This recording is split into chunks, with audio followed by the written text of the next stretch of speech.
સુરત નવી સિવિલ હોસ્પિટલના સફાઈ કર્મચારીઓનો પગાર સમયસર ન મળતા તેઓ હડતાલ પર ઉતર્યા હતા.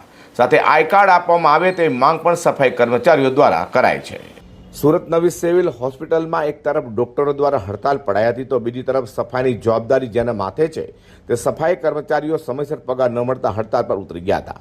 1 થી 5 તારીખ સુધીમાં પગાર કરવાની જગ્યાએ અત્યાર સુધી પગાર થઈ ન હોય જેને લઈને સફાઈ કર્મચારીઓ દ્વારા ઘર ચલાવવું મુશ્કેલ થતું હોવાનું કહી હડતાલ પર ઉતરી ગયા હતા. તો સાથે સફાઈ કર્મચારીઓએ એવી પણ આપવીતી કહેવાઈ હતી કે કોઈ પણ પ્રકારની સુવિધાઓ તેઓને મળતી નથી.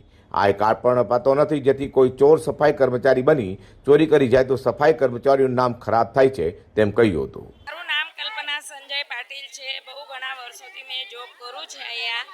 અમે એ હડતાલ જો પાડી છે, બહુ ઘણા વર્ષોથી અમે પગાર માટે લડતા છે. અમને કંઈ ન્યાય કરતા નથી.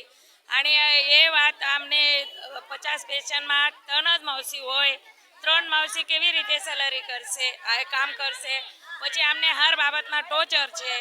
અમને કંઈ યુનિફોર્મ નથી, અમારા યુનિફોર્મના પૈસા કાપી લે, પણ અમે પોતેના પૈસા ખર્ચ કરીને યુનિફોર્મ લાવે અને પછી ધોબીનો બી પૈસા કાપે. અમે તો ધોબીવાળા તો પાસે કપડાં જાય ને ઘરે ધોએ.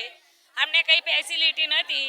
અને આ લોકો વારાફરી હા તમારું કરી દેશે આ લોકો કંઈ કરતા નથી.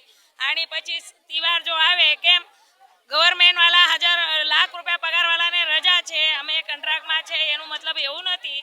તો અમને તો તહેવાર માટે બી રજા જો પાડવા જાય તો આ બેન એવું ધમકી આપે તો તમને 15 દિવસ ડ્યુટી પર લેશે નથી.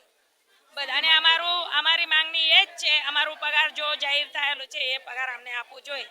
અમને જો એ પગાર આપશે તો વારાફરી અમે એવું કરશે નથી. અને બહુ ઘણા અમને ટોર્ચર કરે, હર બાબતમાં ટોર્ચર કરે. શાના માટે ટોર્ચર કરે? સિસ્ટરો ટોર્ચર કરે, ડૉક્ટરો ટોર્ચર કરે. સિસ્ટરો અમને જમવા ટિફિન ખોલીને બે લાવે ઊભા થઈ જમાસી.